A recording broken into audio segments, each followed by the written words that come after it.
بسم اللہ الرحمن الرحیم۔ حضرت موسیٰ علیہ السلام اپنی قوم کو لے کر جب سمندر پار کر چکے تو ان کی قوم نے آگے چل کر دیکھا کہ ایک قوم اپنے بتوں کی مجاور بن کر بیٹھی ہے، تو کہنے لگے اے اللہ کے رسول، ہمارے لیے بھی کوئی معبود ایسا ہی مقرر کر دیجئے۔ حضرت موسیٰ علیہ السلام نے ناراض ہو کر کہا، تم بڑے ہی جاہل لوگ ہو، تم نے اتنی بڑی عبرتناک نشانیاں دیکھیں، ایسے اہم واقعات سنے، لیکن اب تک نہ عبرت ہے نہ غیرت۔ یہاں سے آگے بڑھ کر ایک منزل پر آپ علیہ السلام نے قیام کیا اور اپنا خلیفہ اپنے بھائی حضرت ہارون علیہ السلام کو بنا کر قوم سے فرمایا کہ میری واپسی تک ان کی فرمانبرداری کرتے رہنا، میں اپنے رب کے پاس جا رہا ہوں، 30 دن کا اس کا وعدہ ہے۔ چنانچہ قوم سے الگ ہو کر وعدے کی جگہ پہنچ کر 30 دن رات کے روزے رکھے اور خدا تعالیٰ سے باتیں کرنے کا دھیان پیدا ہوا، لیکن یہ سمجھ کر کہ روزوں کی وجہ سے منہ سے بدبو نکل رہا ہوگا، تھوڑی سی گھاس لے کر آپ علیہ السلام نے چبا لی۔ اللہ تعالیٰ نے باوجود علم کے دریافت فرمایا کہ ایسا کیوں کیا؟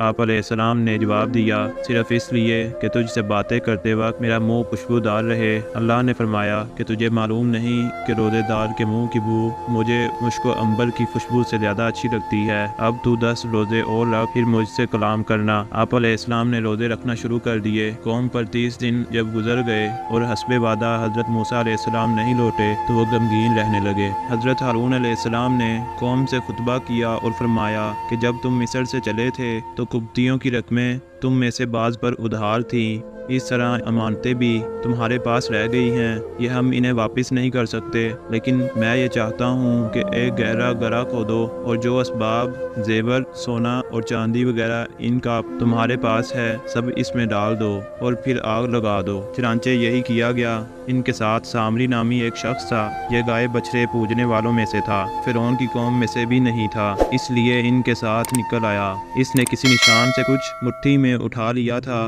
حضرت ہارون علیہ السلام نے فرمایا تو بھی اس میں ڈال دے۔ اس نے جواب دیا کہ یہ تو اس کے اثر سے ہے جو تمہیں دریا سے پار کرا لے گا، خیر میں اس میں ڈال دیتا ہوں، لیکن اس شرط پر آپ اللہ سے دعا کریں کہ اس سے وہ بن جائے جو میں چاہتا ہوں۔ حضرت ہارون علیہ السلام نے دعا کی اور اس نے اپنی مٹھی میں جو تھا اس میں ڈال دیا اور کہا کہ میں چاہتا ہوں اس کا بچڑا بن جائے۔ قدرت خداوندی سے اس گڑھے میں جو تھا وہ ایک بچڑے کی صورت میں ہو گیا جو اندر سے کھوکھلا تھا، اس میں روح نہ تھی، لیکن ہوا اس کے پیچھے کے سوراخ سے جا کر منہ سے نکلتی تھی، اس سے ایک آواز پیدا ہوتی تھی۔ بنو اسرائیل نے پوچھا، سامری یہ کیا ہے؟ اس بے ایمان شخص نے کہا، یہی تمہارا سب کا رب ہے، لیکن موسیٰ علیہ السلام رستہ بھول گئے ہیں اور دوسری جگہ رب کی تلاش میں چلے گئے۔ اس بات نے بنی اسرائیل کے کئی فرقے بنا دیے۔ ایک فرقے نے کہا کہ حضرت موسیٰ علیہ السلام کے آنے تک ہم اس کی بابت کوئی بات نہیں کر سکتے، ممکن ہے یہی خدا ہو تو ہم اس کی بے ادبی کیوں کریں، اور اگر یہ رب نہیں ہے تو موسیٰ علیہ السلام کے آتے ہی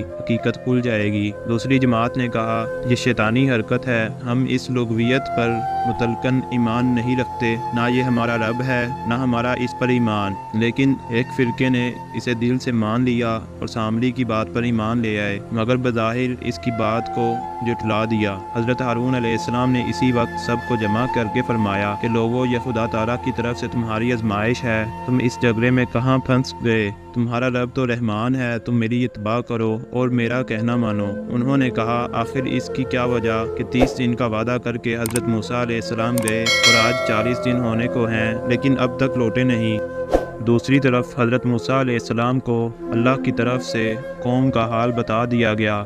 آپ علیہ السلام اسی وقت رنج و افسوس اور غصے کے ساتھ واپس لوٹے اور یہاں آ کر قوم سے بہت کچھ کہا سنا۔ اپنے بھائی کے سر کے بال پکڑ کر گھسیٹنے لگے۔ غصے کی زیادتی کی وجہ سے تختیاں بھی ہاتھ سے پھینک دیں۔ پھر اصل حقیقت معلوم ہو جانے پر آپ علیہ السلام نے اپنے بھائی سے معذرت کی اور ان کے لیے استغفار کیا اور سامری کی طرف متوجہ ہو کر فرمانے لگے کہ تو نے ایسا کیوں کیا؟ اس نے جواب دیا کہ خدا تعالیٰ کے بھیجے ہوئے کے پاؤں تلے سے میں نے ایک مٹھی اٹھا لی، یہ لوگ اسے نہ پہچان سکے اور میں نے وہی مٹھی اس آگ میں ڈال دی۔ میری رائے میں یہی بات آئی۔ حضرت موسیٰ علیہ السلام نے فرمایا، ہم تیرے اس معبود کو جلا کر اس کی خاک بھی دریا میں بہا دیں گے۔ چنانچہ آپ علیہ السلام نے ایسا ہی کیا۔ اس وقت بنی اسرائیل کو یقین آ گیا کہ واقعی وہ خدا نہ تھا۔ اب وہ بڑے نادم ہوئے، سوائے ان مسلمانوں کے کہ جو حضرت ہارون علیہ السلام کے ہم عقیدہ رہے تھے۔ باقی لوگوں نے معذرت کی اور کہا، اے نبی اللہ تعالیٰ سے دعا کیجیے وہ ہمارے لیے توبہ کا دروازہ کھول دے، جو وہ فرمائے گا ہم بجا لائیں گے تاکہ ہماری یہ زبردست خطا